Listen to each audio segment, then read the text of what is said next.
Sweet. Alright, Kirsty, let's get rolling then. Welcome to the 6th episode of the YN podcast, where I bring us a series of guests from professional athletes to professional gamers to business owners and young entrepreneurs and experienced entrepreneurs. In today's episode, we've got Jaff, otherwise known as Jaff. You want to tell the viewers a little bit about yourself, Jaff? Hi, John. Thank you very much for having me. Yeah, so obviously my name is Jaffa. I am a streamer, primarily content creator, and also a competitor as well. I stream on, obviously, Twitch.tv. I stream primarily a bit of Call of Duty Warzone and mix it up with other games. I'm 24 years of age, and I'm from Cheshire, England. Love that, brother. I actually thought you know you're 24, mate. I thought you were my age.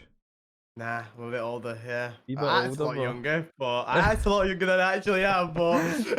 You look a lot younger, mate, and you look younger on 24. It's a blessing, a big blessing. 100%, bro, 100%. So in terms of like the competing aspect and try to, along with streaming and content creation, obviously that's a massive passion for both of us. And for anyone that's watching from the outside, maybe from the YN side of things, me and Jaff pretty much play every single day. We play in multiple tournaments. We even played a tournament last night, for example. I mean, approximately 9 hours ago we were in a tournament. Yeah. So yeah. It's I mean, there's one way to make you feel alive, mate. That's a tournament, man. There's nothing actually quite like it at all, mate. No, there really isn't. No, there's not. There's genuinely not at all, bro. But in terms of how today's going to run, I'm basically going to ask you a series of questions from personal to business to weird and wacky, mate, and just pure waffle. Because that's a bit of me. That's me. I waffle all the time, mate, and try to combine that from the business aspect, because one thing that I love, one thing that makes me who I am, is the creativity, along with, just problem solving, anything along the line, building on ideas, whatever it may be, and whatever comes from today will just be an absolute blessing as always, bro. Right. So in terms of what you're doing at the moment, what's one area outside of your profession right now that you would love to get into? So, as you guys know as well, actually, I've been speaking to you quite a lot about it. I have recently started picking up golf. Yep. I started picking it up 3 weeks ago. Roughly about 3 weeks ago? Yeah, 3 weeks ago. I've been playing golf since the age of 5. Yep. Now, literally, it's just a wee little snapper, bro. Wee little snapper, like 2 foot tall, if that. And I used to get told by numerous different people like I could go pro.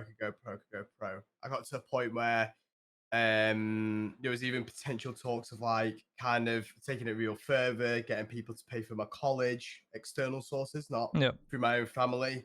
So it was actually kind of a very serious thing for myself to kind of make the decision whether I wanted to carry on with golf or I wanted to carry on with what I was doing. So it got to the point where, I was really enjoying golf. I went around the world with my parents on holidays, went to Florida, went to Mauritius, played golf in these different countries. And I was playing really well. I played some really good, consistent golf. About high school hit, numerous different things kind of hit, family issues, personal issues with my own health. And it just kind of like put a halt on everything. But with kind of like learning to drive or riding a bike, you kind of never really forget the fundamentals of these type of things. So getting back into golf for me was kind of like picking up and riding a bicycle again. So it still needs to get used to it. Still needs to get kind of used to being on a golf course, this, that, and the other. But yeah, that's one thing that I'm doing. Another thing, which again, yourself, which is again, this is more like a long-term longevity plan that I'm kind of looking at, is kind of property development, which means you've had numerous talks with yourself. Yeah. I think it's very important in this industry, especially that we work in, especially is there's no essential job security when you're kind of streaming. In regards to, you don't know how long you're going to stream for. I think in regards to, you're only going as long as stream for as how old you think, how you want to, this is kind of a hobby for myself and a hobby for yourself, I'm guessing as well. And you're only going to shoot for however old you think you want to, you're not, 35, 40, depending on how old it is, I don't know how old I'm going to stream till, but I'm going to be streaming for a long time. But at the end of the day, I do want, an extra layer of income to kind of prepare for the future, prepare for a future family. So property development came up. Like I said, me and you have had various different talks in regards to it. So those are the 2 avenues that I'm kind of exploring down. Both that I can do alongside streaming. Doesn't really take away from much hours from my streaming. So do the same consistent hours that I do. So those are kind of it, really. I mean, in terms of the golfing, mate, I actually didn't know that. I thought it was just a hobby, to be fair. And I didn't know that you were like mad passion. No, I had a lot. Like I said, I had it since the age of 5. Yeah. And I literally played once a week, minimum once a week, from the age of 5 up until the age of 15. Mm. When I hit 15, literally, I actually broke my shoulder blade. Right. Funny story. Someone literally sat on it when we were playing football. So like it completely snapped it in half. So I was out for like a good 3-4 months because again I was still getting pain. When I went back to it, I started playing again. But again, like I said, high school hit, and when you go through those changes in life, this, that, and the other, you kind of lose interest in little things. That fall out of love for certain things. Like I said, I've completely fell out of love for golf. I mean, it was just saying that I fell in love with other things, i.e., gaming. Loved Call of Duty, picked up Call of Duty in high school, Call of Duty 4, that is. And you obviously fell in love with other things, and they kind of consume your life. And then you kind of throw other things to the side. Is it a regret of mine? It's not a regret because, I'm here where I am right now because I love games. I wouldn't change anything for the world. It just means now that I have potential to start something else in my life rather than just streaming, just content creating, just competing. I want all avenues that I can show off to the world, share with my community, share with my family, share with my friends.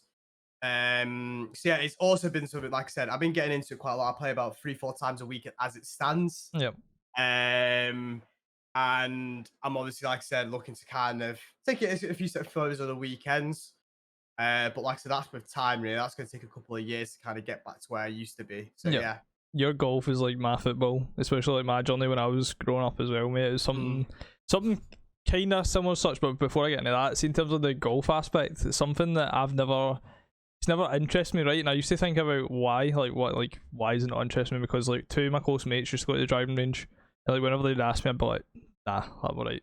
And I used to think it was because like picking up something new, obviously it's going to take a long time for you to become, decent at it or to a satisfactory level.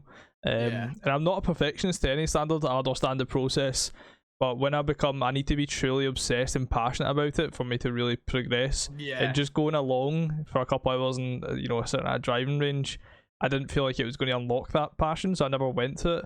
But a bit deeper, when I was younger, I used to hang about with boys that were much older than me, just because of, people where I stayed, there wasn't really many people my age as such, so I used to play football with them.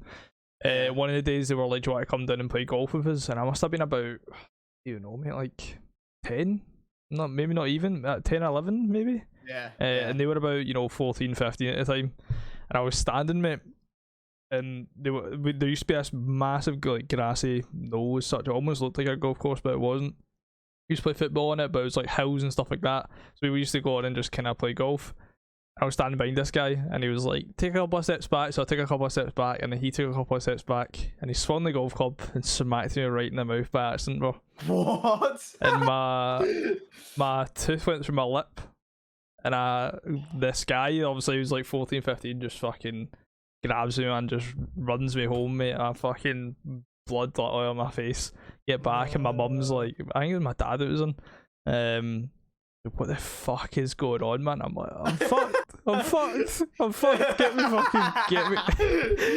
the hospital, man. So I had to go to the hospital and get like butterfly stitches and all that kind of shit. But I think that plays a massive part in why I don't play golf. I think, but it was actually meditation when it came up, because I was trying to figure out why. And like meditation unlocks those like early memories as such, mate. But that was nuts, mate. That was absolutely bonkers, man. And that is pretty nuts, to be fair. I can understand why you might not like it.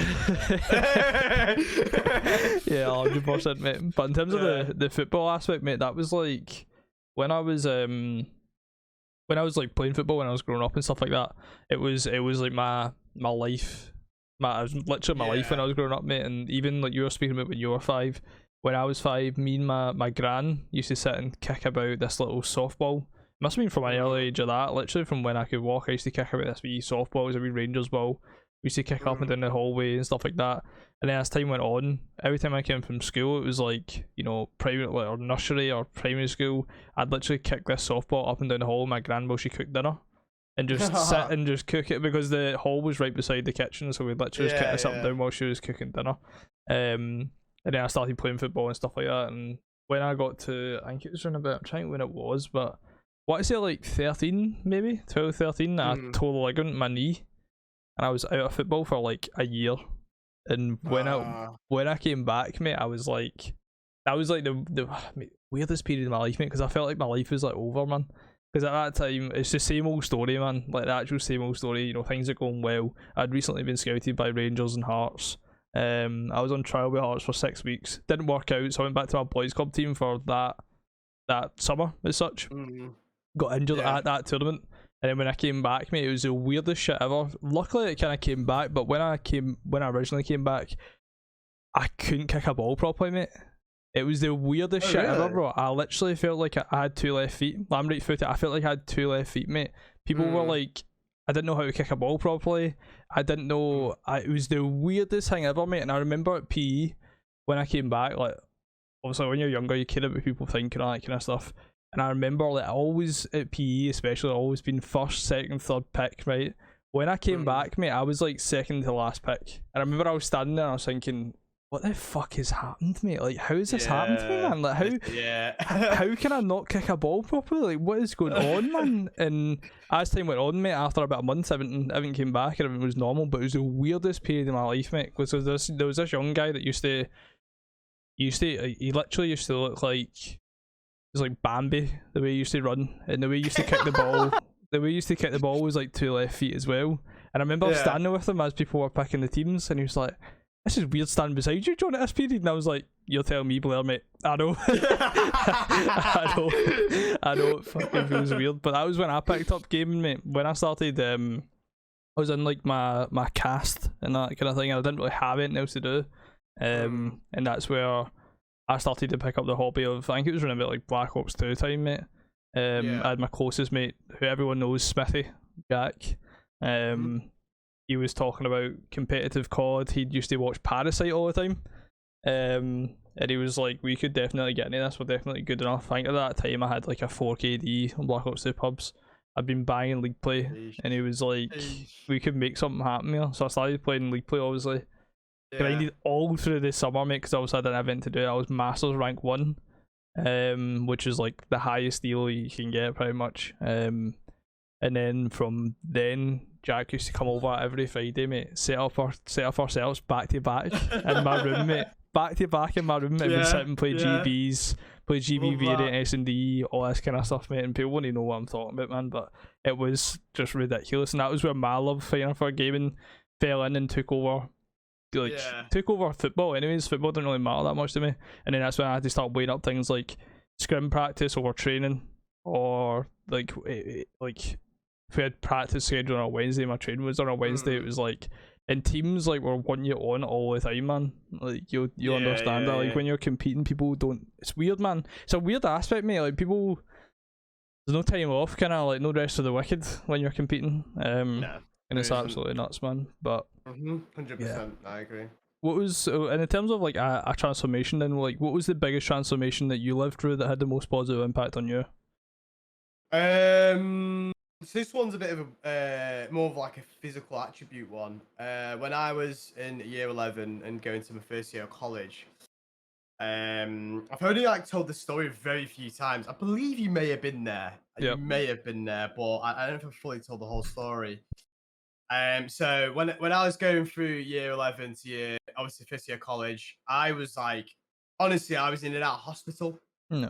I was actually admitted to the hospital, like like a child's ward almost. So you have like an underlying health condition. My underlying health condition, my body just wasn't developing. Now, what I might do is I might send you a photo and you can put it in the actual YouTube clip. And it's a photo of me when I was in year 11. I was still 4'11". I don't know how tall I was. I was in my 4 foot stone, very short. Halfway through the summer holidays, I was playing games, literally, actually, right there behind you. My monitors were there. I was playing on my PC, laptop actually, and I just had like a pain around the appendix area. And I obviously, like, I went downstairs to my mum. I was like, "Mum, just get some really weird, tough pain around my, like, this area around my body." And obviously, when you're young, you don't really understand the appendix and this, that, and the other. And obviously my mum and dad realised kind of what it was. So my mum rang the doctor straight away. Yeah. Got to go straight to the doctors. And the doctors was like, "Can you just sit here like for a couple of seconds?" He left the room for like 5-10 minutes, came back in. He's like, "Right, I'm gonna have to take you to hospital. Can you go through A&E?" So you're like, "Okay." Yeah. I'm in year 11, right? So I'm very young. I don't really know what's going on. I'm like 16 then, 15 then, roughly, right about then. So I'm still very young. I don't really understand changes you go to, but as you don't really understand that type of stuff, do you, when you're a young child? Now, basically, got admitted into hospital for appendicitis at the time, or without any concrete evidence. Now, something that you got to know about me: inside my body, outside, it's not. Inside my body, I have a very high pain threshold, meaning that when I have pain in it, it's got to be really bad pain for me to feel something inside it. So, like an average stomach ache, I might be having issues with my stomach, but I won't realize it until I actually see some side effects rather than actual pain. Yep. That's another one example. Or headaches. Like I won't get standard headaches. I get migraines. I don't get normal headaches. I get really full-blown migraines. So when I had this appendicitis problem, it had been brewing for so long, I didn't realize it. So we didn't catch it early. So I was in hospital. I stayed there for a good like 5 nights. And bless my mum, she didn't want to leave me there. She literally slept in the hospital with me on a couch. Because she obviously just had no idea what was going on. Bless her, my mum was in and out of hospital, so she knew exactly what it was like. And obviously, me being young, I don't really understand what was going on. She had no idea. And all sorts of tests, like MRI, all sorts of tests, mate. Honestly, it even got to the point where I was having blood tests every 30 minutes. Every 30 minutes, genuinely, I was awake for like 12, 13 hours a day. Got to the point where they couldn't take blood out of my arm, my hand. They had to start pricking my foot.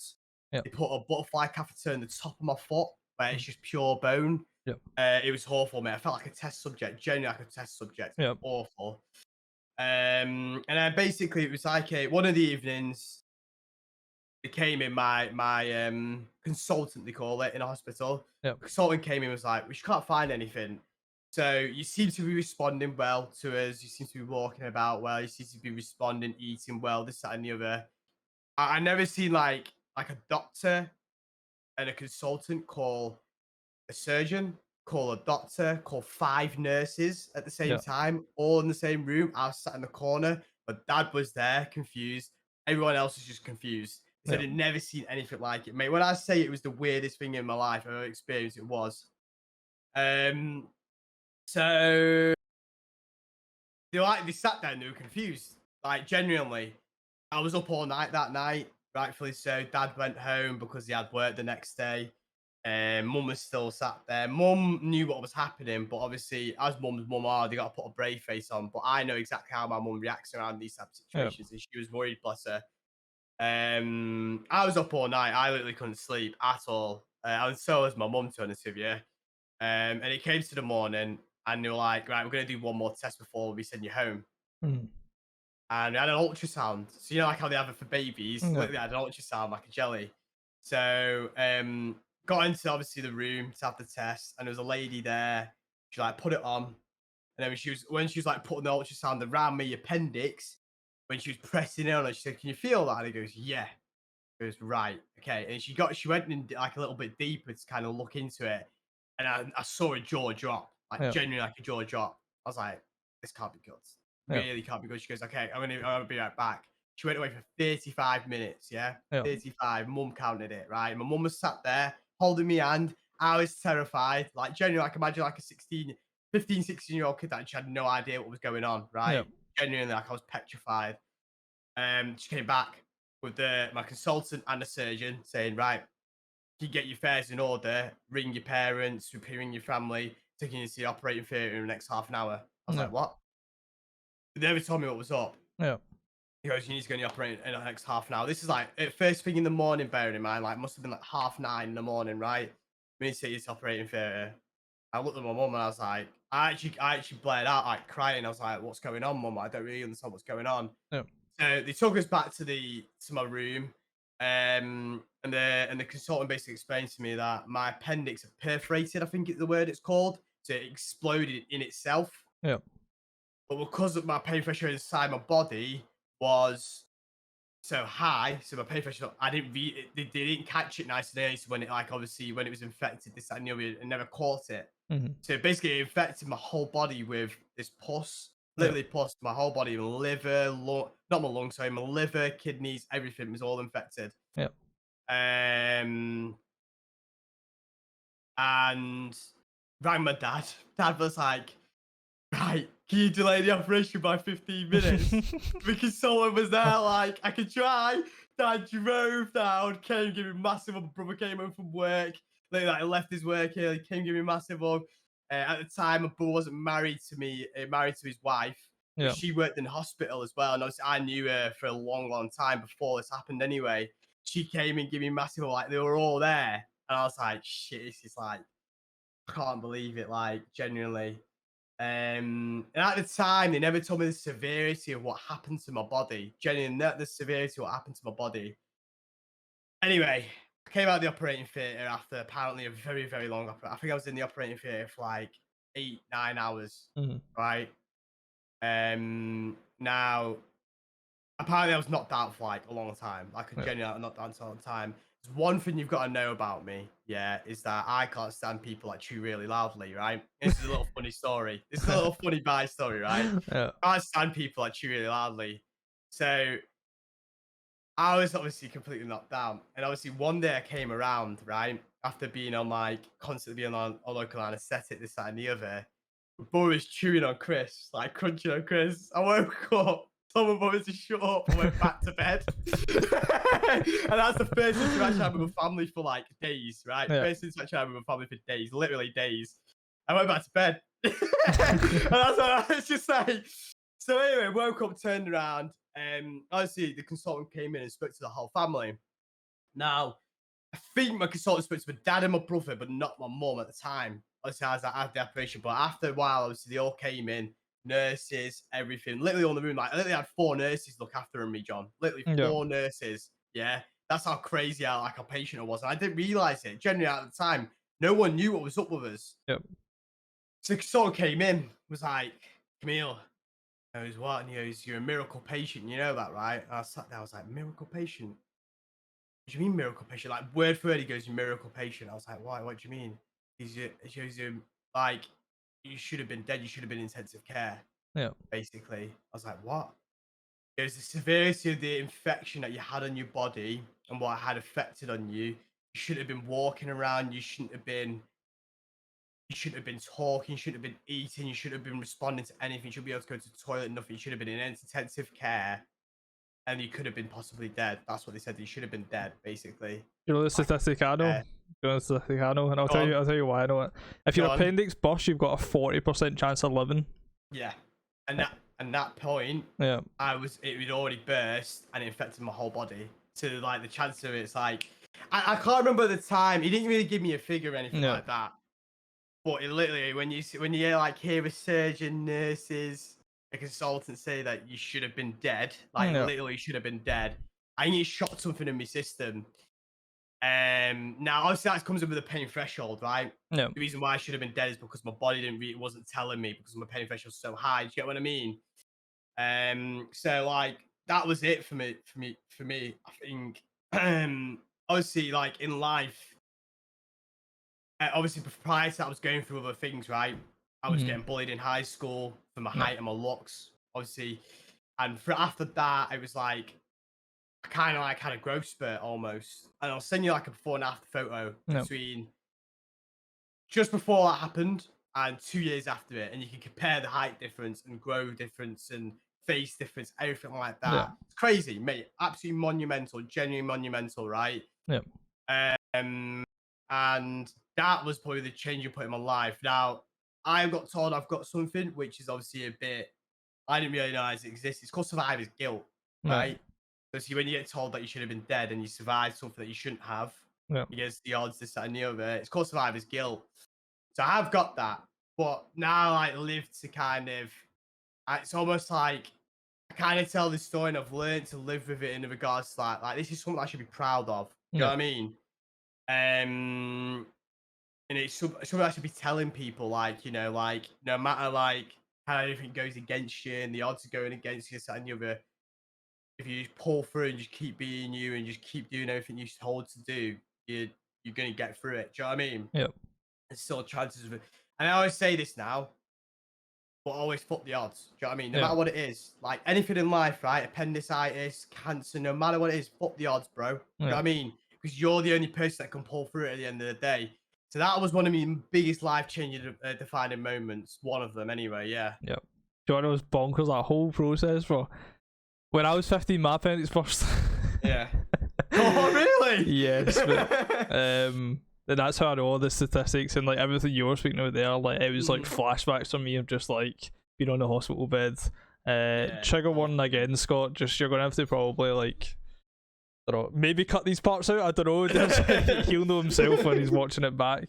In terms of like how, how obscene it is. But yeah, I mean, I had like a kind of the same, bro. Where I went through, there was like 48-hour window where I wasn't sleeping, and I went to the doctors, and the doctor was like, it's your IBS. So I was getting the same pain you were talking about, in terms of like on my side, so like my right hand side. Yeah. I was getting, and it didn't feel like it was my IBS. It felt like cramps, and like it felt like I just needed to go to the toilet. Obviously couldn't go to the toilet. And I remember like my mum had ordered food, not the best thing that you want to be eating when you're feeling like shit, but mum had ordered a chippy, so it was like sausage supper, right? Mum came up and she was like, "You've not ate all day, John, like you need to try and eat something." So I started eating like maybe like 2 chips, and I was like feeling like I was going to be sick. And I was like, just leave it, man, just fucking patch it. And she was like, "Honestly, John, like if you start to feel worse, like just wake me up in it, because it's hard to get late night." Didn't sleep all night, bro. I remember I was laying in my bed watching a CS major, and this is what my like attachment to like CS:GO is. I just remember like this exact moment, because I didn't watch CS. I was just in that period of time. I was maybe into it a little bit, or maybe it was the only thing that was on Twitch that was like, I don't know, fuck knows. But and I didn't sleep all night, and my mum came in at 7 o'clock to check on me before she went to work, and I pretended I was sleeping, because I didn't want her to worry about me, and I thought, oh shit, I'll be alright, I'll be fine. And she came in, peeked, kind of checked to see if I was awake or not, just pretending I was sleeping, walked out, went to work, and obviously I tried to get up after she left, and I could like, I was just so sore, like trying to walk, so I got some water, got back into bed, and then my gran came in around about 8:30, so an hour and a half later. Yeah. She walks in and she's like, "John, what the fuck is wrong with you?" And I was like, "What are you talking about, Gran?" She was like, "You literally look like fucking death. Like, what is going on? Like, you need to come with me just now to the doctors. I don't care what you're telling me." So I went to the doctors, done a urine test. Straight away they were like, "You've got appendicitis. You need to go to the hospital right now." Went to the hospital. By the time I got to the hospital, I couldn't walk anymore. I'd been put in a wheelchair. Remember I was standing. The woman was like, got to the nurse, I don't know, she was probably just having a bad day or some shit, man, but she was like, "I need you to like do another urine test." And I was like, "I've not drank fluids in like 24 hours, like, and I've just done a urine test. There's no way I will be able to." And she was like, well, you're going to fucking have to." And I was like, right, okay, no worries, like, I'm just fucking dying here, you just gave me attitude, like, give me a fucking break. Another thing that people may not know about me, I've got a phobia called emetophobia, which is the fear of being sick, a phobia of being sick. And it fucking, I was telling you about it that day, I think, on stream, in terms of like how I sleep and stuff like that, like sleeping my TV on to take my mind off it, and all this bonker stuff. And my mum knew that I was like really ill, because when I was sitting in a hospital bed, I was like, just like your mum, I think I'm going to be sick. And previous to that, I was, if I ever felt like I was going to be sick, mate, I would be freaking out from the rooftops, mate, like literally like freaking out. Right. And my mum was like, "Right, well, this is fucked. Like, this is really fucked." And then just kind of somewhat yourself, except for mine took it was much more quicker. Managed to get a tiny wee urine test, and straight away I was rushed into surgery, and I just woke up like, I don't know how many hours later. I don't know the exact time frame, but we were waking up. My mum was just standing. She'd been crying. She was just, every cunt was just fucked. And I know it's bonkers, mate, absolutely bonkers. And I just remember I was laying in bed, mate, and probably one of the most embarrassing moments as well, bro, because you would have went through it as well, is that because it's your gut. Like I was hunched over, mate. Like I couldn't. You couldn't walk without being hunched. Yeah. And I felt like just a hunchback on Notre Dame, mate. And I remember like my friends, like my close mate Scott came and visited me, him and his mum Lynn, and I just didn't want to get up, man, because I was just so embarrassed at like how I looked. My whole body, my face. There's no pictures of it, but my face looked like a skeleton, mate. My eye sockets were so wide, like you could see like the round of my eyeballs, like they weren't ingrained in my skull. They were like you could literally see them in the sockets because of how much weight I'd lost. Because I hadn't ate in like a week, mate. And it was just fucked, mate. Yeah. So like when you were saying all that, bro, I was just having all these mad flashbacks to just me being in the hospital, bro. What happened to me, like, people don't realise it like crazy. Like appendicitis is like some serious thing, right? I will say it's like people don't realise it exists unless they've got it. Like, I would never know about it if I never like went through it. Mate, the maddest thing is as well, bro. You can't even stop it from happening either. If it just happens to you, it just happens, bro. There's nothing you can do. Second most useless body part, I believe. Yeah. In your body as well. So like, you don't even need the thing, and it can kill you. I think, and somebody will proof check me this, but I believe it's used to. It was used in the olden days to break down things like grass and stuff like that. If you ate it, I know I could be an absolute waffle merchant, right? I'm gonna bullshit check this. I'm gonna bullshit check this. And if it is, Scott will cut it out. So I'm not an absolute waffle merchant, but it's I believe so. It's something along those lines. Because I remember I was sitting and I was like, well, I've got no appendix anymore. I'll have this thing bust. And my mum was like, yeah, you don't use it. Like your body doesn't use it at all. I use it to break down a certain whatever it is, something of which you consume. Yeah. But I don't know what it is. Something to break down something, but I don't know what it is. Yeah. I could be absolute. It's something along those lines, mate. But yeah, mate, it's honestly, man, like just bonkers, mate. Absolute bonkers. I just remember that whole process, mate. I remember I got back, man. My mum. That was like the transition period for me from Xbox to PlayStation. This is going to sound so weird, but I've been asking my mum for ages to trade my Xbox in and buy me a PlayStation. As part of like my Christmas, and she was like, "That's too much hassle. I can't be arsed doing it." I remember I just got back from the hospital, man. There was just a PlayStation just chilling, and it was because competitive COD was transitioning over from Xbox to PlayStation around that time, bro. So when it transitioned to PlayStation, I remember I bought Destiny, all that kind of stuff. And I remember like the 6 week recovery, mate. I was like, because I had to sleep downstairs because I couldn't come up the.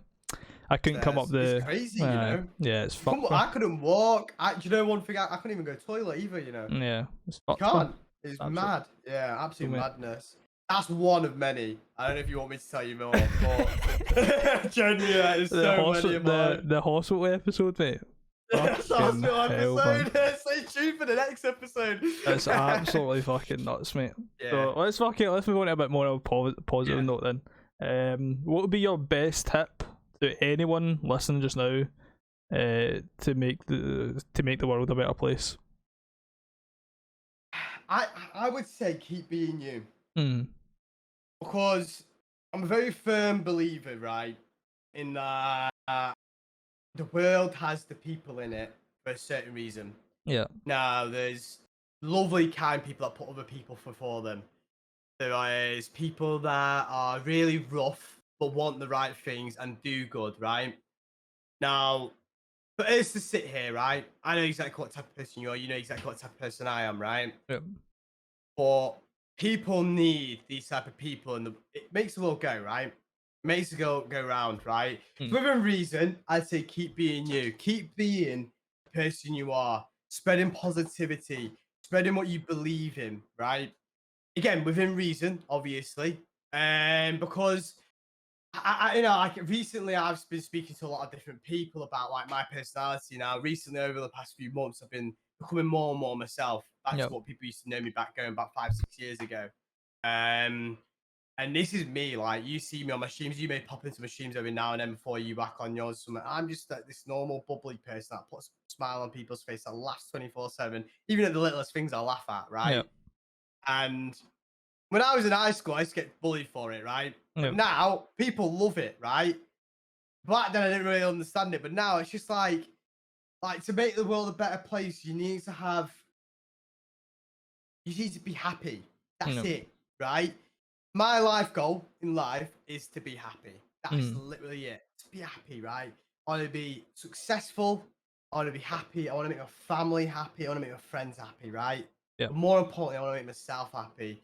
If you can make yourself happy, right, you spread it to everybody else and around you. You honestly, I don't think people underestimate the sheer impact of positivity on people's life. Genuinely, it's so crazy monumental. Like waking up in the morning, right, and you've fully woken up, going downstairs, telling your mum and dad you love them, telling your family you love them, your girlfriend, I mean, I don't have one, but your girlfriend, your cousins, my brother, my niece. Do you know what I mean? Tell me you love them every single day, right? People don't realize the sheer impact that would have on people, right? So when I always tells me, I come into your stream, you probably get it on an average day as well, because like I said, I like to think of myself as an inspirational person through like my background and who I am and how I speak. Yourself as well. I think you are as well, right? I think you'd say so. You probably do get the same question. How do you keep being you? How would you make the world a better place? This, that, and the other. And my answer would just be keep being you, man. Do you know what I mean? Like, you may not be it right now, right? You may not be that. You may not have that impact on anybody's life right now, but trust me, like time and the way life works, it works out for each other. Honestly, it really does. It genuinely does. I think as well, like probably something that I don't know why I've not passed on if you've not looked into him before, but Neville Ravikant. You know, like Joe Rogan Podcast and stuff like that. I spoke about multiple different episodes. But I watch he's got like his wee mini podcast. I'll link it in the description below if anyone's curious about it. But he does little it's just audio. He puts them on YouTube. It's literally just like some of them are like 5 minutes, 3 minutes, some of them are like 30 minutes. He done one on, you know, like competition, done one on happiness, like a 35-minute video on how to obtain happiness. All this kind of shit. And his background was like, you know, like an immigrant. He's, you know, his family worked like 10 jobs between them. He worked, you know, he for example, he's like when he's growing up, like he tried to get a job to pay for his college, and he went to things like Krispy Kreme, for example, and they declined him. They said he couldn't work in there, and he's like, so like, look at me, for example, I was an immigrant, I had the odds stacked against me. Look at the level of wealth that I obtained and like what I obtained and stuff like that. Because people like to, you know, in any, it's going to sound quite controversial, and the thing is, man, like the only way in which you can actually, it's just like the competition trap. The only way to break out it is to be authentic, and it's the same way in terms of like, in order to make anything happen in this world, like you can't be absorbed by the external factors or the shite that hits you, because like everyone, it's just life's a roll of the dice in terms of like the external shit that happens. See, like our appendix bursting, like the odds of that happening are fucking bare minimal. We had more chance of dying in that moment than we did staying alive. Exactly, yeah. And in terms of like, you know, being born into like, you know, a third world country, or you know, the odds are truly stacked against you. But if, you know, if you're in the UK, if you're in America, if you're in any, you know, first world country where something as simple as, you know, the internet, for example, there's an abundance of opportunity out there. It's just about fixing the internal first, and I think that's what I realised, just like you were talking about there. If I've said it in multiple tweets, I've put it up on social media, I put it on my stream, I spoke about Mindful Mondays. If the whole world focused on the internal instead of the external, i.e. everyone tried to work on themselves rather than try to fix everyone else around them, the whole world would be a 10 times a better place, mate. It would be 100%. Fucking a phenomenal. The world's already a phenomenal place to be, but in terms of like, if everyone just focused on them, and focused on their personal development, and that's why I preach it all the time, mate. That's why everything that I do, there's so much why behind what I'm doing.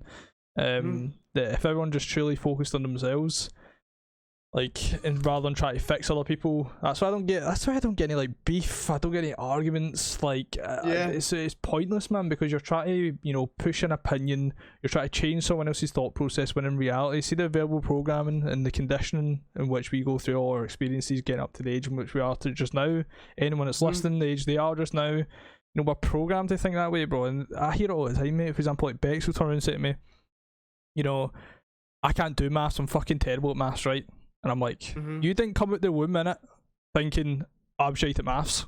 Like, just as simple as that. Like, you didn't. And it's the same with like managing money, you know, obtaining wealth, you know, wanting to know more about property, you know. They're all things. Me with golf, for example, you know, like I said, if I had a passion for it and I was obsessed with it, I would understand the fact that I'm going to be shite at it. And as progress, you know, comes into play, it's going to be one of the most fulfilling things I'm ever going to experience, because I'm so passionate about it. But I'm not passionate about it. I don't really care about it, so I'm not going to go and put myself through that kind of starting period as such. But nobody comes out the womb, mate, believing that they're terrible at something, or believing they're great at something, or whatever it may be.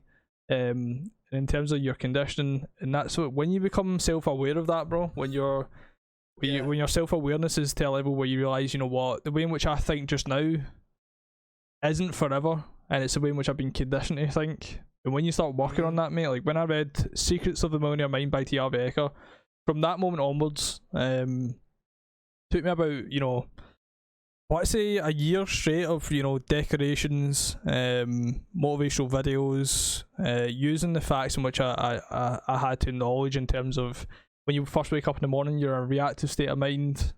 So if you wake up and you start scrolling down your phone, you're going to consume shit that you can't control, and because you're in a reactive state of mind, you can't control your emotions to a level in which you would normally. So it sets the tone for your day completely. So if you get up and you go on Twitter, for example, and someone's tweeting out how shite COD is, and how, you know, how they've had something traumatic happen in their life, or, you know, you hop on and you're getting dogs abuse for whatever reason, right? You know, for whatever reason. I mean, even when I dropped that 60 bomb, for example, you know, I went on Twitter and the people were quote tweeting my tweets, saying stuff like, you know, like, I'd sort of, you know, somebody was quote tweeting it saying how they dropped more kills, and kind of voicing their opinion on stuff that it doesn't really matter, man. Like, it's when you're in that reactive state of mind, you obviously react to it in a way that sets the tone for the day. Now for me, like, I'll never react to something, you know, publicly, for example, and I know for a fact that you know, in 5 minutes, is it really going to matter? In 5 hours, is it going to matter? In 5 days, is it going to matter? It's not. Eventually, it's not going to matter. And I always kind of use that to take my state of mind out of that. So I kind of use those facts, along with the fact that it takes, you know, 66 days to solidify a habit in your subconscious mind. So for me, decorations every morning and night. The first thing I done when I wake up, the last thing I done when I went to bed. And I remember when I started doing them, mate, I felt like an absolute clown, because the book makes you do things like, doesn't make you do things, asks you to do things like place your hand on your heart, say a certain declaration, then point to your mind, and say, I have a millionaire mind. So it was like little things like, you know, I'd just grab my chain, for example, and it'd be like, I'm a money magnet, I have a millionaire mind. I am unstoppable, I have a millionaire mind. I'm in control of my financial destiny, I have a millionaire mind. All those sort of things. One of them that was the longest one I remembered was, I act in spite of fear, I act in spite of doubt, I act in spite of worry, I act in spite of uncomfort, I act in spite of like basically just not knowing what's going to happen. And I act when I'm not in the mood. I have a millionaire mind. And it was like all those decorations that I never believed when I was reading them. I didn't believe I was a money magnet. I didn't believe I was in control of my financial destiny. But the more that I told myself that I was, the more I actually started to believe it. To add on to that. Yeah. Go on, carry on. Sorry, carry on. No, that was kind of rounding up that point in terms of the decorations. Add on to that conversation that me and you had literally last week, right? Over text. I told you about like property development and like obviously my future plans in regards to what I want to do financially. And I was like, obviously I want you to help me, this, that, and the other. The thing that you said to me, right, was that you don't realize you can do it because naturally, you think that a lot of these things are out of your reach because it's so impossible to acquire, right? Me and you briefly talked back for about 15-20 minutes about how like I want to do this, I want to do that, and you're like, okay, let's do it then. You know what I mean? You said to me, let's do it, right? We're obviously looking to build like you know, the ground base of it all in regards to it. But I spoke to my parents about it, and like in regards to like how I want to be financially in, you know, in a couple of years' time, in regards to what I want to be doing it as well, in regards to making more money and stuff. And they were like, okay, do it. Let's do it then. Let's do it then, right? But I just sat there and like, there's even like, it's to a point where there's even like some self-doubt before me prior to talk to, like, can I even do this? Because when you look online, when you look at social media, when you look at like stories, when you look at like Google and article posts and news posts and newspaper, like it's all like people that are rich and successful and this, that, and the other. Like, what are the odds of that happen to you? Right? Yeah. What are the odds? Genuinely, like, what are the odds? But at the end of the day, the odds are all in your favor because you're the only person that can change that. Yeah. You are the only person that can change that. Another example is that when I was starting to play competitive Call of Duty, and I was doing somewhat well in regards to making a decent amount of money for S&D, right? It was only S&D, it wasn't Respawn. Yeah. Search and Destroy. I was making a decent amount of money, man. I was making really good money for it. And I remember I went to one day to my friend's house. We all just sat around the table, we are all having drinks and stuff like that. You know how you do when you're at your mate's house. And one of my mates asked me how's the gaming going along, right? Just sat on a limb. And and I goes, well, I'm hoping to go pro, to be honest with you. That's what I said to him. I'm hoping to go pro with it. And he laughed at me, like straight laughed at me in the face. I was like, what the fuck? Like, that's not on. Do you know what I mean? You're only my mate. He laughed at me to my face. He goes, what are the chances of you going pro? What are the chances of you doing anything? Look at all those people. Tell me what you've got any of that. That's what he said to me. Yeah, he goes, tell me you got any of that. Tell me what you've got that they haven't. Yeah. Tell me, can you even play at that level? Can you make as much money as that? He goes to me. I was like, bro, what the fuck? Literally walked out. Genuinely walked out, right? Oh, my mum was like, mum, keep hitting me up, right? I sat there that whole night, right? And this was going back about 5 years ago. Genuinely 5 years ago. So it's not even that. I was like 19, bro. 18, 19, yeah? Genuinely. It wasn't that long ago. Mate, I'm sat here 5 years later. I'm a Twitch partner. Yep. I make content on a daily basis in front of a massive audience, a blessing, a massive audience, a lovely community. And I also compete, mate, for literally hundreds of thousands. Yep. Do you know what I mean? Fuck that guy, I'm doing bro. it. Fuck that guy, mate. I'm doing it, right? But how did I do it? It comes from yourself, right? You go against the odds. How many people are pros in football? How many people are pros in golf? How many people are pro MMA boxers? How many professional Call of Duty players? Well, me and you know how many professional Call of Duty players there are, right? We know that because we live and breathe the scene, right? Yeah. Well, how many are there and how many players there are, right? You are the only person that's in control of your own destiny when it comes to this stuff. And that will be my advice to anybody that's watching this right now. Yeah. You even probably get this on the, how do you get the numbers you get on Twitch? How do you become a pro on Warzone? How do you earn money on Warzone? Where do I start? Yeah. Well, my life advice would be to you, if you really want it, go out there, find the search in the avenues where you can start. Yeah. And if you truly believe you've got it, chase it. Really chase it. Put your heart and soul into it. Because if you've got it, you've got it. If you don't, then it may not be for you. And then you'll find something else in life that's your life and where you're going to take your next steps. But don't be too hard if things don't work out. Because like I said, I got told I was going to be a pro golfer at one point, and I'm not a pro golfer, but I'm a professional Warzone player and also content creator. Like 10 years later, after being told all that type of stuff. Do you know what I mean? Yeah. So it's just like, you know, you're in control of your own destiny. And like you said last week, mate, like people always have this mindset because of, and I'll say it's just social media, because of the people they are. It's because all those people that have got it, are already there. And the steps they've taken, there's a lot of hard work, right? And it just seems so out of reach. But if you put your mind to it, you put your heart to it, you put the time and you set schedules and work around it, and this, that, and the other, you can do it. And I'll bring you on to another point, right? I've got a video on my phone. I've got a video on my PC. So I'm a desktop on my PC, right? On my streaming PC, which doesn't work anymore, and also my gaming PC. It's a clip from Hex's podcast. And I know how much you admire Hex. Honestly, I admire Hex from the core. Everything is epic. Everything. Honestly, if I could be in a room for 5 minutes with that guy for one day, it would genuinely be one of my dreams. Genuinely, not even bullshitting you. And he said in a podcast, and you probably know which bit I'm going to talk about right now. If you want it, go get it. Right? You want to be a Call of Duty player, you want to be a streamer, whatever, go get it, right? There's no excuses when it comes to that type of stuff. If you want something really big, there's no excuses. Again, you got to work on yourself. No one around you. Only you can shape your own destiny, right? You got a family. That's fair enough. You got family, right? You got family. You want to work around your family. You got a girlfriend. Fair enough. You got a girlfriend. You want to spend time with your girlfriend.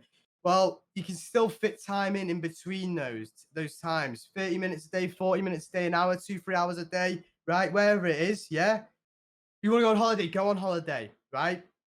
But again, it goes down to the bottom of the line of things, right? Don't expect to do all these things. Expect to take all this time off because this is my mindset. When I see people like, whenever I take time off from the game, especially for Warzone, again, we compete at a very good level. I'd say in Europe as well, we're at a very good level, right? Don't expect you to do bits and deserve it more than others when people are putting more and harder work in. Yeah. And that's the bottom line. That is genuinely the bottom line. You can't sit there and say you deserve something when you don't. Yep. Right? Now, that's not mean to say that you got to be playing 5-6 hours a day. That isn't. Or playing football 5-6 hours a day. Or working out 24/7 because you want to be a professional bodybuilder or whatever, right? Yeah. Because that's not how life works. That isn't. A point being, with the time that you've got, be smart with it. Yeah. Because, for example's sake, you're a good person for this. You manage your own company, YEM. Yeah. You also stream and you play competitive culture. That's 3 things right there. Yeah. That's 3 sources of income right there, right? Yeah. And you don't get that because obviously you are hard worker and you got a very strong mind, but you are smart with your time. Yeah. Get my point? And you're balancing all 3 at a very bloody good level, right? You don't have shit streams, right? You don't play shit at Call of Duty. Yep. And your business is fucking doing great. And I mean, I know this from someone that's really close to you. Yep. You tell me how it's going. I'm really fucking proud of you. I'm really happy for you as well. Yep. But that's all time management right there. You look at other content creators, for example, say people that have already made it to the top. Knit Mercs, Swag. I mean, these guys, the Sidemen, mate, they manage 4 different channels. They manage their own Twitch and they manage their own YouTube, right? Yep. Yeah. That's work ethic to its point. That's not because they work super hard. I mean, I see them going on holidays. I see them going and meeting each other all the time, going out for drinks and enjoying life, being happy, right? Yeah. That's called time management and being smart with your time, right? Yep. And that's how you define your own legacy with what you want. And this doesn't have to always define, by the way, that if you want to be a professional in anything, it can be anything in life. You want to be a bloody sick scientist, right? Or you want to be a sick bloody dad. Dad. You'll be an amazing dad. Amazing dad, right? Mm-hmm. Yeah. Just because you have to like do all this stuff and put all your time into one thing to be like this amazing thing. Yeah. It's all about being smart with your time, breaking everything down and looking at it from almost like a third eye, right? Yeah. Looking at it from a third eye and breaking everything down and taking time for yourself and think about it and what can I do to improve myself? What can I do to be more happy, this, that, and the other? Simple things in life. Once those simple things work out, everything in life becomes so simple. It really does. It really does. It is something that I struggled for the past 5 years. It's no secret, and most people know this around me. I've obviously been struggling with depression for 6 years now, right? Mm-hmm. And it was only like last year I was on antidepressants at the start of 2020. Yeah. Came off at the back end of it.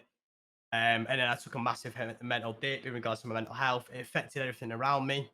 Family, relationships, everything, right? It affected everything around me. So I came off my antidepressants. But when I was on them, I was my normal self.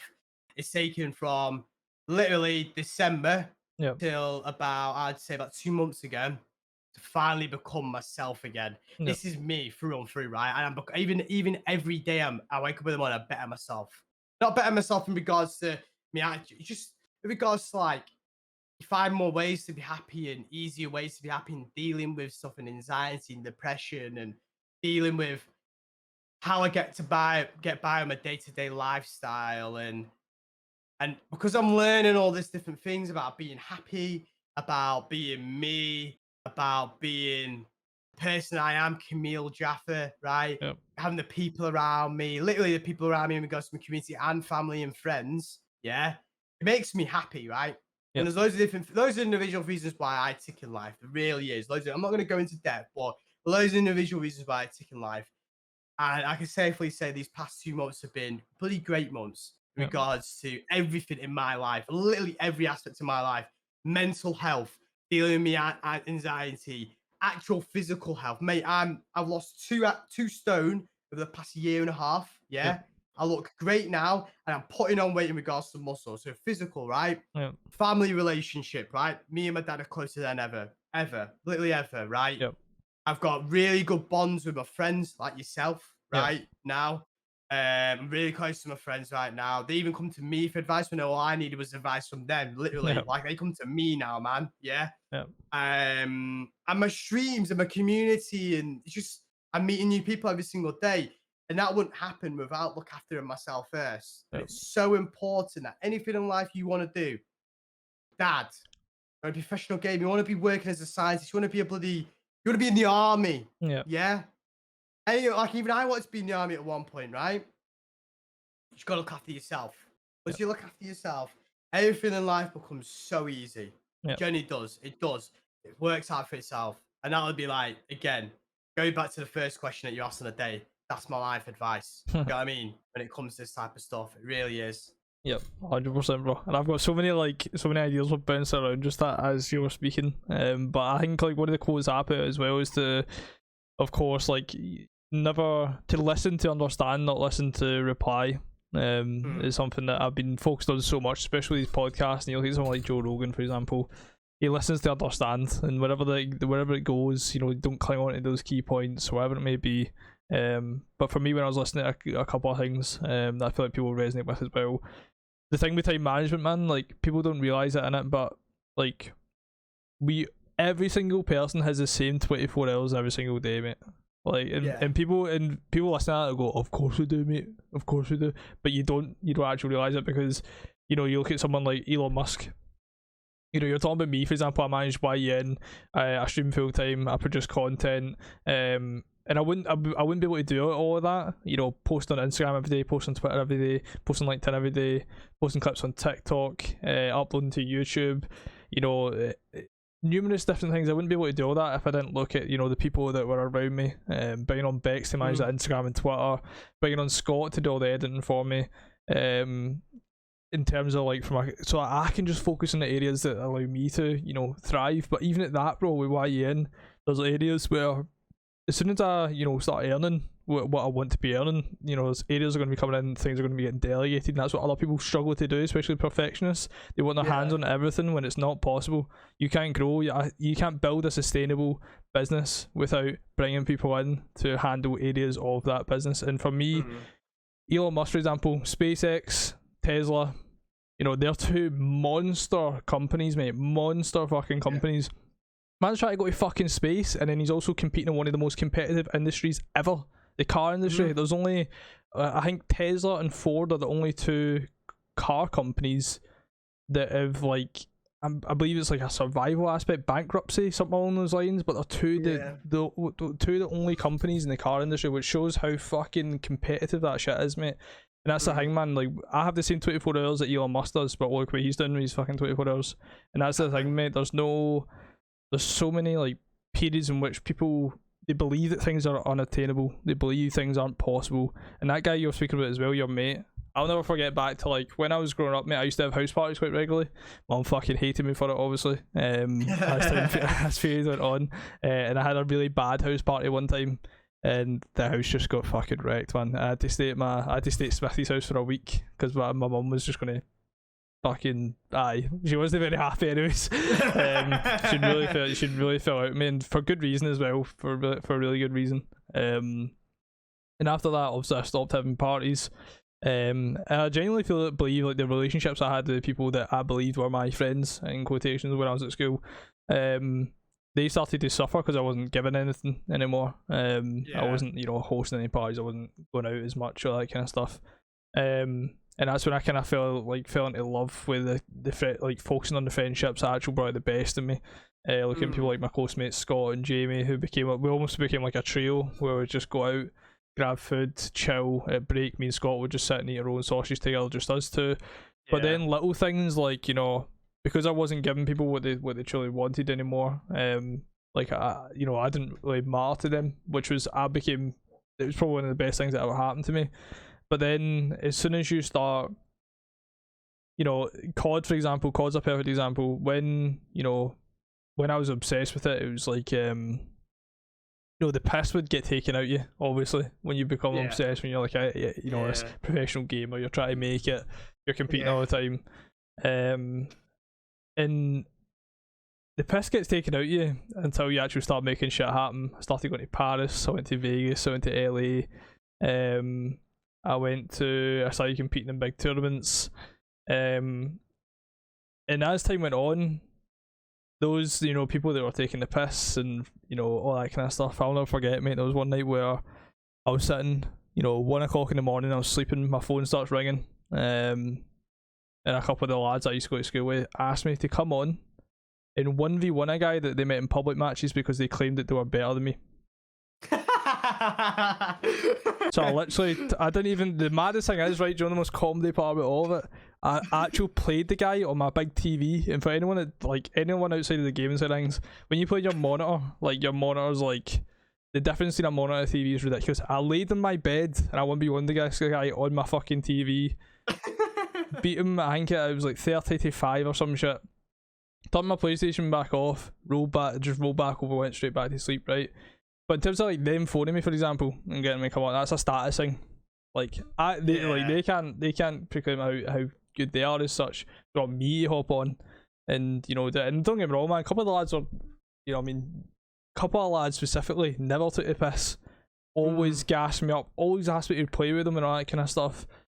But the majority of the picture, mate, just took the absolute cunt out of it, and that's the thing, mate. There's no. Like, when you want to obtain anything in life, mate, there's going to be a bunch of naysayers, mate, all the time, everywhere, man. And it's about getting them out your fucking life, mate. And there's a lot of the things that I witness it a lot in my stream. I witness it a lot with you should have people that want the fucking best of you, man. And I hate when I hear shit, bro. Like, I remember a guy was saying to me, he was like, "Oh, I want to stream." And I was like, "Right, cool.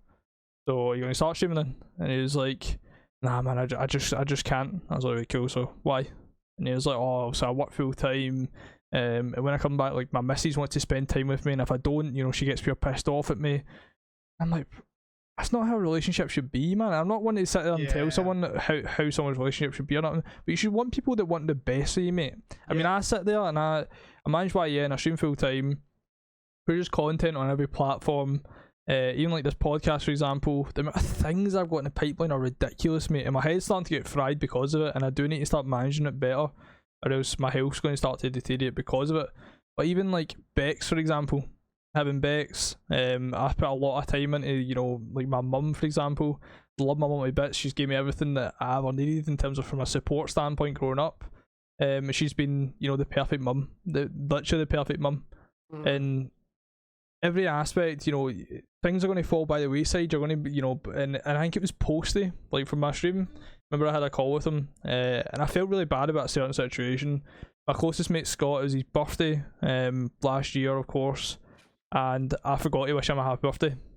And 20 days, mate, 3 weeks later was when I realised I didn't wish him a happy birthday. Now that wasn't a kind of, oh, it's the next day, or sorry mate, I forgot to text you, blah blah. 3 weeks, there's no excuse for that shit, bro. You've genuinely forgotten it.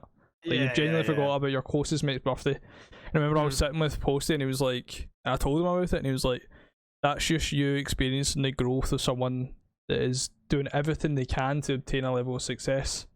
And then it started to resonate with me as well. And anyone that's out there listening, if you want to listen to any part from this podcast at all, when I started studying Kobe Bryant, there was one thing that he said on one of the podcasts or the shows, wherever he was on, and it was, the people that truly love you and understand you will respect everything you do for yourself. Yeah. Always. Yeah. And if you know, for example, one of the questions I asked, he was like, when you started becoming obsessed with basketball, how did your relationships, you know, did they suffer? And he was like, of course they suffered. But they suffered, and you know, the people that truly loved me and understood that about me, they respected that. They understood that. And you know, they understood that I was going to give you know, I was doing all of this for my family, you know, I was doing all this for me, you know, I was doing this because I want to be the best basketball player in the world, and that Mamba mentality. And that's why, like, if I had any mentor from the past, mate, it would be fucking Kobe Bryant 1,000,000%, because his work ethic was ridiculous. But it was just emphasis on that, man. Like, the people that are around you, your environment, I tweet about it all the fucking time, mate. And I probably sound like a broken record on it, man, but see if your environment is fucked, mate. And some people feel like they're trapped, you know, maybe they're in, maybe their parents aren't as understanding, you know, maybe their long-term partner isn't as understanding, and there's a lot of things that, you know, people, life's too short to be trapped in a relationship that doesn't make you happy, man. And I'll say that from the bottom of my heart, mate. Like, life is too short to be trapped in a relationship that doesn't make you happy, or to be, you know, feel like you've got a contract with someone to be your fucking friend, bro. Like, it's not a thing, man. Like, there's plenty of people out there that are just like you, trying to obtain exactly what you're obtaining, and just because someone that is close to you is telling you can't do it, bro, fuck them off. I know his life isn't that simple, but it really is when you actually start really focusing on what you want to obtain.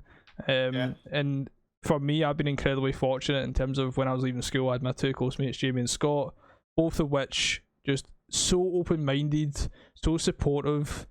Then my mum as well, man. Like, you know, back when I was 14, you know, she'd curfew me. You know, she'd turn the internet off at 10 o'clock and all that kind of stuff. And I'd get up and I'd turn the internet off after I heard her snoring. I'd turn it back on.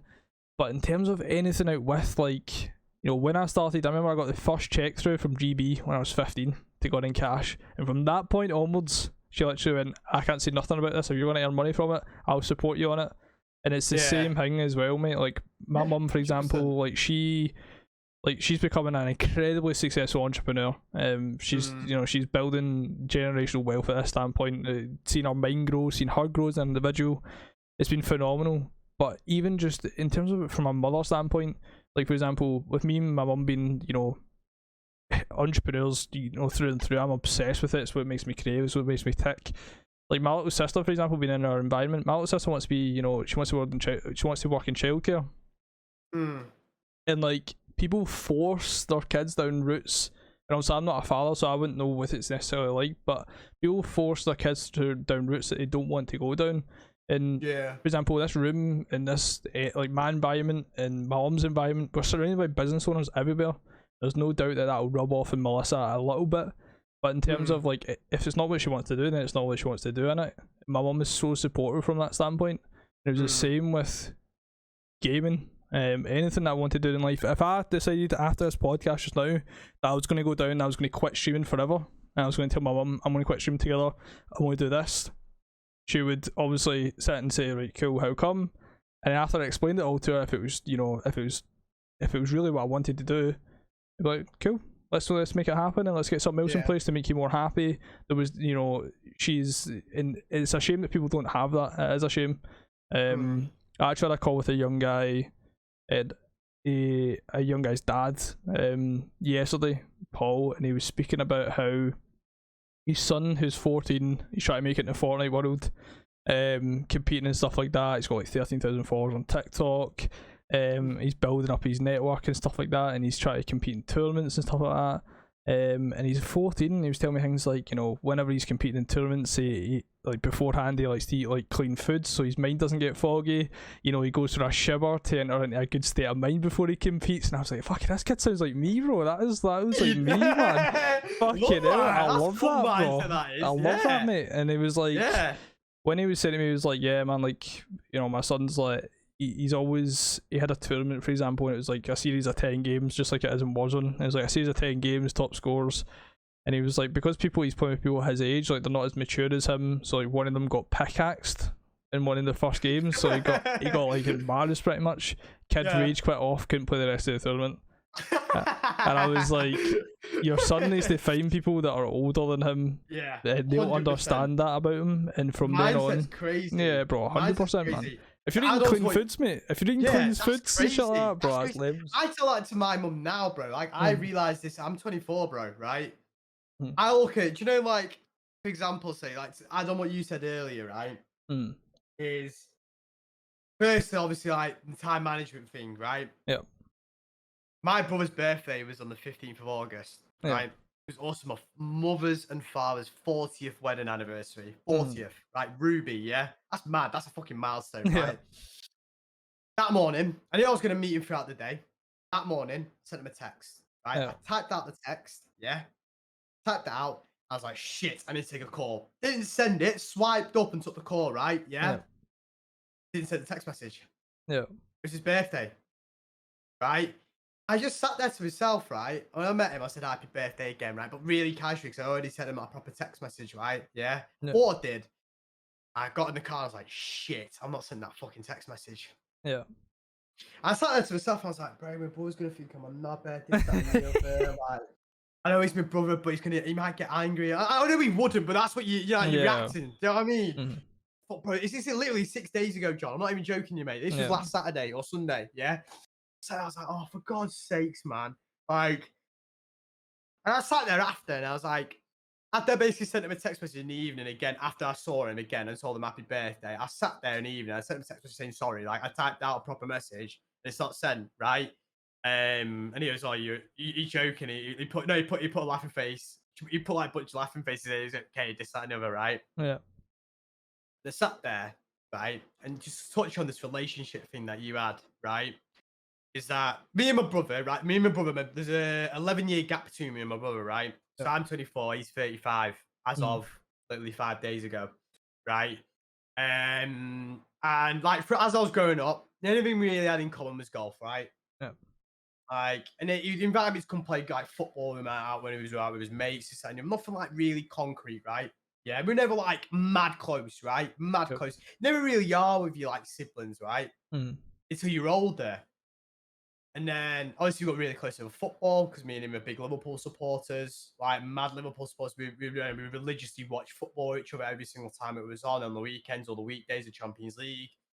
And it wasn't until like basically the start of last year when I basically came out that I was depressed to my family. That's when I first came out. And the journey that I've had through my streaming, everything like that, right? He sees potential, right? Yeah. He sees it, and he's a big brother doing the big brother. I could pick up the phone at like stupid o'clock, 4 o'clock in the morning, 5 o'clock in the morning. I ring him and he'd answer without fail, right? You okay? Because obviously it's at 5 o'clock. You okay? Do you need anything? Like, do you know what I mean? If I just wanted a conversation, do you know what I mean? He'd sit there and have a conversation with me. Do you want to come round? Well, put the kettle on or something. Do you know what I mean? And again, that's so important because you would know this from someone that's very busy like yourself and trying to make it in the world, right? Trying to do something special, right? I'm trying to do something special, right? I got told by so many different people, family members, like extended family members, like really far away or really close mates. Why are you forgetting us? Yeah. Why are you doing this? Why are you dropping us? This, that, and the other, right? None of it, like, people that was close to me understood, right? Yep. It's not that I'm dropping you and I'm getting an ego because of the situation I'm in, this, that, and the other. It's because I'm trying to make it in the world. Yep. To make it in this world and the job that we're trying to do, mate, you understand it you understand it more than I do. The scheduling is crazy, right? You've got to do so much and use all the resources that you do, and you forget some of the silliest things, like I did. I didn't forget my brother's birthday. I forgot to set that text button, and I didn't pick it up after I had the call, right? Because of my job. I was on the phone call during the meeting, right? Yeah. I didn't send that text to Jaff. It's a prime example of like the people that are around you really close. I'm sure you got really close to a relationship with Scott, and he probably understood after that, right? Yeah. Exactly. Well, that's very important. It's really important that you have that really close bond, right? With those people around you, because you know, like my brother is on Twitter, yeah. Yeah. My brother was on Twitter before, but he replies to all my tweets. He probably replies to some of your tweets sometimes. Yeah. Replies back to Benny's tweets and John's, anyone's tweets, like Tom's and all that. Like I'm close with that. I play with on a regular basis, right? Yeah. And that's like me and my brother are like that now, like genuinely like that. Like he's my best mate as well now, like genuinely my best mate and also my brother. And it's so important that again you surround yourself with people that really bring the best out in you, really want the best for you. It's so important in life because again, you may not have that in life, but you will find people. You will. It seriously is. Like I'm 24 and I've only just found those people. Do you know what I mean? Like they were there right in front of me the whole time, but I never really had the chance to use it. And I'm 24 years of age. Yeah. Yep. Just to say, like, you will have those people and around. It's so important that you surround yourself with people that are going to bring the best out of you. You bring the best out of me, John. I've said this. Like, going behind a closed door with me, you, and James, right? Yeah. Scrap. We talked about how I said you two, like, genuinely, like, wait, obviously the advice that you guys give me, like, I'm not saying this from a point of view, like, you guys are really close mates. Like, I'll pick up my phone any time of day, and when you get a spare minute, you'd answer it, right? Yeah. And you'd speak to me like you would. Mhm. And I do the same thing for you. Yeah. That's what makes it for me. Bring out the best in each other, surround ourselves with positivity, and we push each other to our limits, bro. Do you know what I mean? And you 100%, bro. always push each other. That's Yep. so important. And to tie on that, I think that you just mentioned about that kid, like, so important to look after yourself. Like, that mindset's crazy. 14-year-old, that's clean eating, bro. Trust me, bro. I was eating kebabs and stuff when I was 14. It's funny. I was saying to Paul, bro. I was like, when I go to LAN, like, or when I went to LAN, like, I used to not eat when I was at LAN because, like, food used to just make me foggy, mate. Like, I used to just not be at my element, man. So it was just nuts, mate, when I was sitting talking to him, man. First LAN event, John. Yeah, first LAN event. Woke up on, it was a Thursday morning, I think it was, or was it Friday? I think it was a Thursday because it was one of those big LAN events. When with two of me mates went to the corner shop, I had a packet of Maryland cookies for breakfast, and I had a Red Bull for breakfast, bro. Fucking hell, man. That's not good, do you know what I mean? But Yeah. that's like one of my biggest regrets. Like, do you know, if I go back, I'd have like a proper breakfast, right? Yeah. Like, proper breakfast, nice clean drink, yeah. The fact that this kid at 14 years of age, yeah, is saying to his parents, I want clean food, I want to eat clean. That's elite. Yeah. That's elite, bro. That is 100%, bro. genuinely elite, bro. Like, that's a mindset unmatched. 100%, bro. Genuinely. I was And he's gassing this. 14. I was gassing this to Paul as well. I was like, your son's on it, mate. Like, see when I go Yeah, on and I that's tell people about crazy. like Crazy. gaming and like what you actually got to do to make it, I'm never able to be really truthful about it because Yeah. it's not understood well enough yet that like Mhm. anything in life, just like you said, you need to be obsessed with it, you need to be passionate about it, you need to put your heart and soul into it. And it's the same with gaming, mate. You know, I dulled school, I never went into school.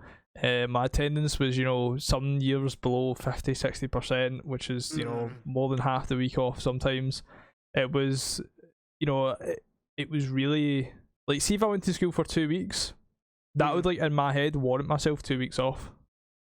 Like when I was growing up, mate, it was just like, and I was so obsessed with just gaming, just gave me this dopamine that was just like I just loved it, mate. I just loved it. When I was at school, I never received any of that except from when I was playing, you know, sports or whatever it may be. And it is, mate. And just like you were talking about before, when I text Scott that day and I said to him, like, mate, I fucked it, man. Like, I fucked it. Like, I don't know how the fuck it slipped my mind, mate. I'm really sorry. All that kind of stuff. And he was like, "Don't be fucking stupid, mate. It's sound." Like, I know it's not like you're sitting there, you know, on social media 24/7 every day. It's not like you're on Facebook. You're not on any of those part. Like, don't stress it, mate. Like, I know you're not just fucking sitting there doing nothing and just deciding not to wish a happy birthday. Like, it's just good. That's what you need. Exactly, bro. And I was like, at him, I was like, right, I want to book as a Miller and Carter. And I'm going to, like, you know, it's on me, mate, because I fucked it here. And he's like, mate, don't be fucking stupid. And I'm like, well, I'm going to do it anyway, Scott, so I don't care what you say. And that's the thing, bro. Like, there's not, like, it's just, it's bonkers, mate. Yeah, it's absolutely bonkers. It's genuinely, it's so, like, important and crucial. 14 years of age, by the way. Holy. I know. It's fucking nuts, mate. Absolutely nuts, bro. Right, I feel like that's a good kind of idea to round it up, mate. So, in terms of, like, what is next for Jaff? What is the viewers, or where can people find you as well? You know, what is kind of next for you, mate? So, like, what's next for me is just like, I've had a bit of like a change in regards to my mindset when it comes to streaming. Yeah. It's been reflected very well on my streams.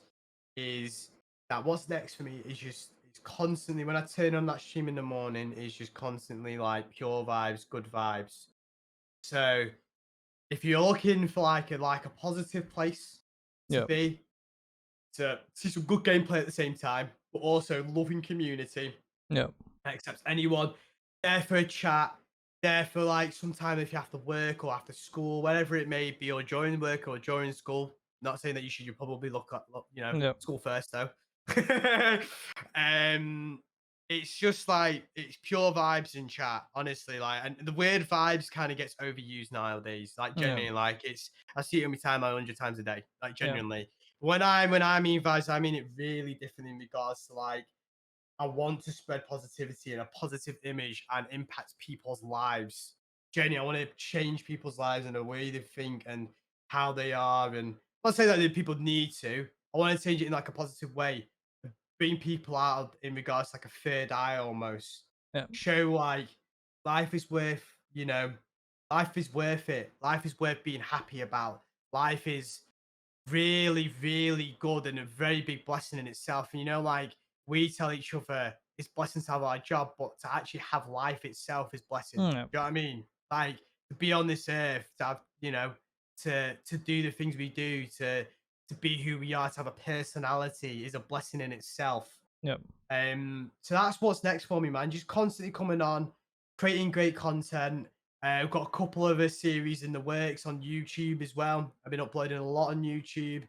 Me and John have actually got a series that we're in works on as well. We just need to find a kind of date to kind of start it all. Yep. So that's kind of what's next, man. Like, Warzone and Vanguard, we're getting all that we wanted. I think it's a big hallelujah as well. Like, I text John that night, well excited, like, let's go, John. We're getting an anti-cheat, man. And that's just made me happy because, I mean, personally myself, I don't know about you, John, but I was worried about my future in Warzone, genuinely. I sat there and I was like, man, I might need to change like a few strategies up here. I might need to change a few things around. Like I might need to like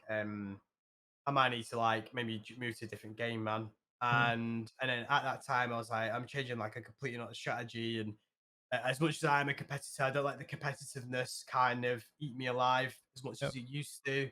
It doesn't consume me. I don't get down about it. I don't get upset about it. If I don't do as well and it's something that I should have done I take time for myself, get away from socials, get away from my Twitch that night, and come back next day to my usual self.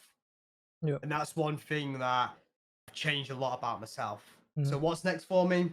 Just constantly being me, spreading positivity and creating amazing content that can make you guys laugh, as well as a bonus is great bloody gameplay. And like I said, you can find me on Twitch, twitch.tv/Jaff. YouTube is same, YouTube/Jaff. TikTok, upload on TikTok. TikTok isn't always, insane squad vibes. It is funny clips that happen in my streams as well. So if you do miss stuff that happens in it, check out my TikTok, check out my YouTube. Like I said, it's the same level of production as well. Like it's very high quality, very, very, very funny, man. Like I'm just trying to make people's days. That's what I try to do, man. And that's what that's what's next, man. Trying to make people's days, make people laugh and have a great time. Absolutely love that, bro. Well, thank you so much for coming on, man. Appreciate it's been an absolute pleasure, mate. And anyone's out there watching at the moment, all the socials and Jaff social will be linked in the description below. Drop a wee like, drop a comment on what your favorite part of the podcast was. And have a blessed day as always, guys. Thank you so much for listening.